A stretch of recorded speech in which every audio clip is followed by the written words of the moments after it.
Beleza, pessoal? Então vamos lá, conforme prometido, né? Duas questõezinhas que não deu tempo da gente fazer em sala. Nós vamos fazer agora para vocês aqui, terceiro ano de Taubaté, especialmente para vocês, tá bom? Página 47, né? É a aplicação das leis de Newton em movimentos verticais, onde a gente tem que considerar força-peso, né? E normalmente também aparecem forças de tração, forças tensoras nas cordas, que estão conectando os corpos. Então nós vamos para a questão 5, página 47, questão 5, que diz o seguinte: dois jarros idênticos estão ligados por um fio que passa por uma roldana fixa no teto, sendo que o jarro do alto está completamente cheio d'água e possui um orifício a metade de sua altura, capaz de derramar água diretamente no jarro de baixo.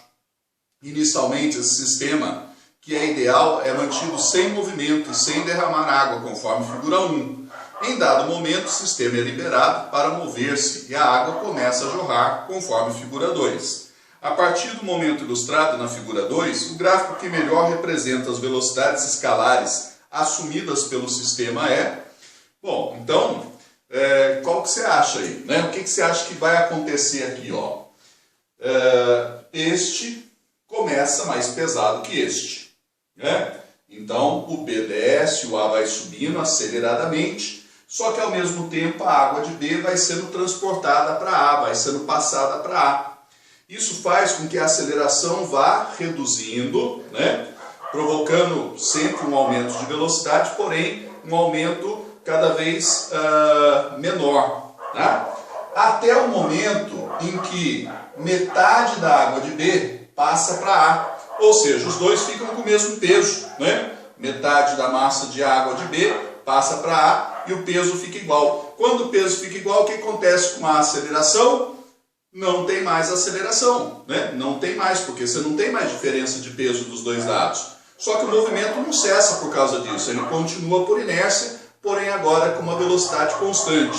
Tá legal? Então qual é o gráfico que melhor representa esse comportamento da velocidade? É o gráfico D, né? O gráfico D que mostra uma velocidade crescente, porém, né, aumentando cada vez de uma velocidade menor até que ela se torna constante, né? Uma aceleração cada vez menor até que ela não exista mais, que ela zere, e aí a velocidade fica constante e não muda mais. Supondo, obviamente, que isso seja um fio bem comprido, né? Que esse sistema seja ideal, permitindo, né, que isso aconteça dentro de um certo intervalo de tempo, beleza?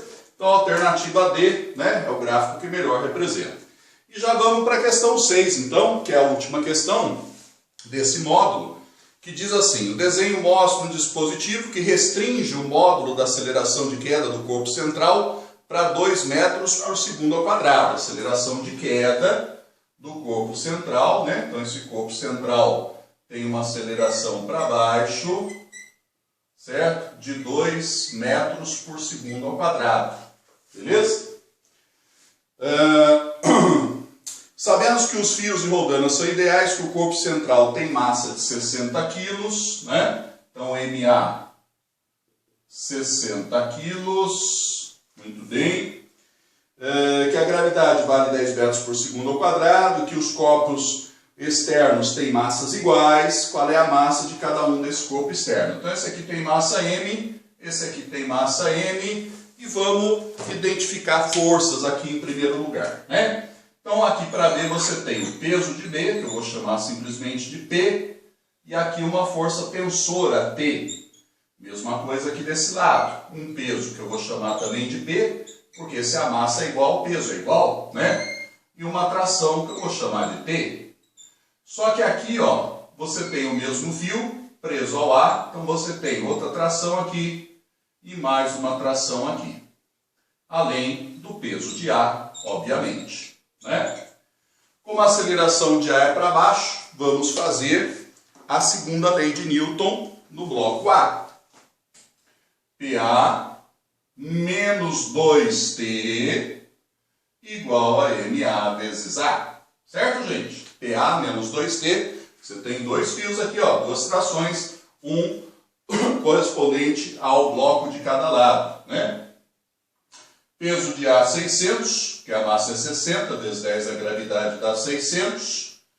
e aqui fica 60 vezes 2, dá 120. Vai passar para cá menos, 600 menos 120 dá 480. E esse 2 que estava acompanhando o T passa dividindo.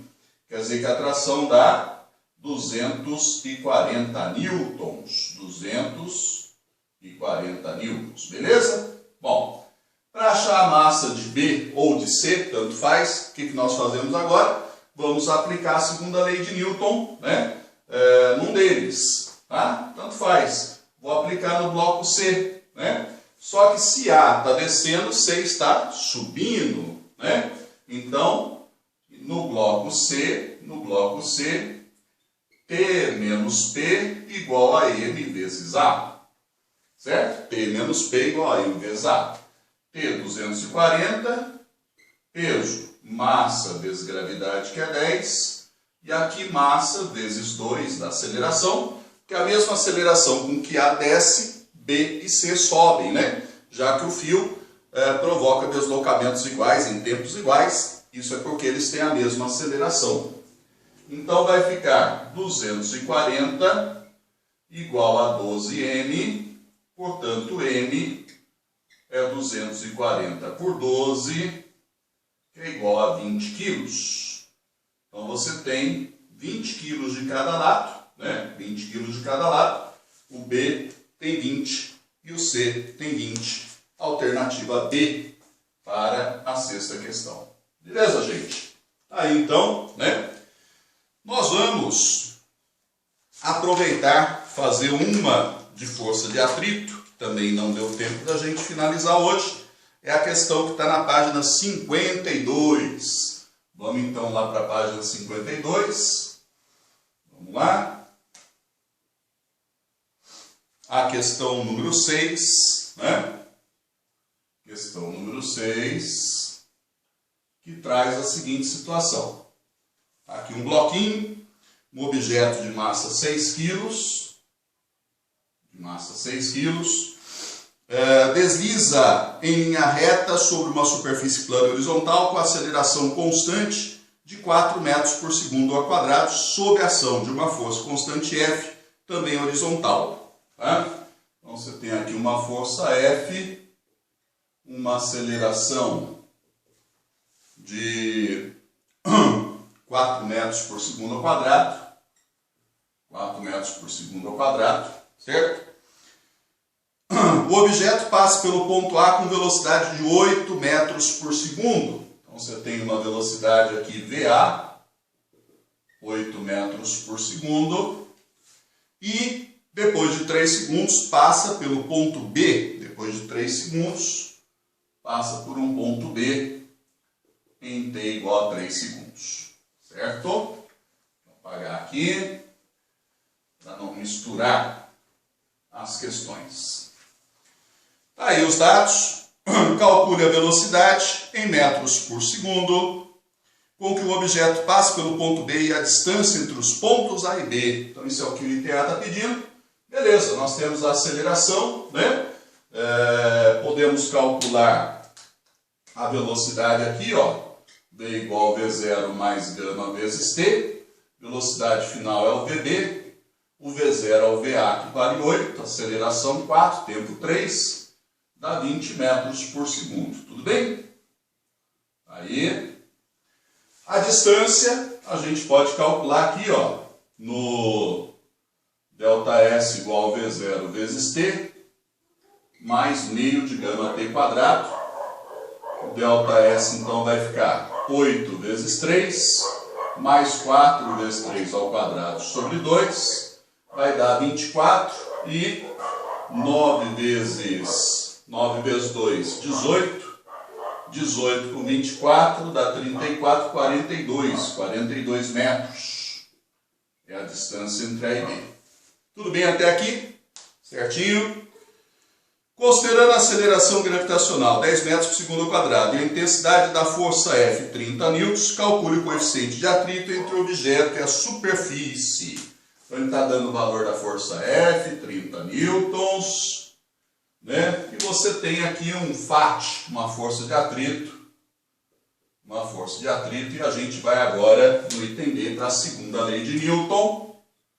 para calcular primeiro essa força de atrito, fazendo força resultante, que é F menos FAT igual a M vezes A, 30 menos FAT igual a 6 vezes 4, o que dá um FAT de 6 newtons.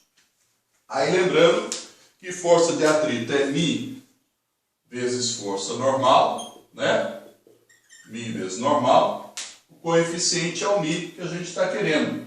E aqui nesse caso, a normal, força de reação do apoio, é igual ao peso, né? E se esse corpo tem 6 kg, ele pesa 60 newtons, certinho? Então, ficamos com um coeficiente de 6 por 60, que é igual a 0,1. Não tem unidade, é um número puro, né? E está aí, então, a questão 6, que fecha nesse módulo de força de atrito. Beleza? Aí, então, para vocês, especialmente para vocês, espero que tenha ficado claro. Se não, você me procura.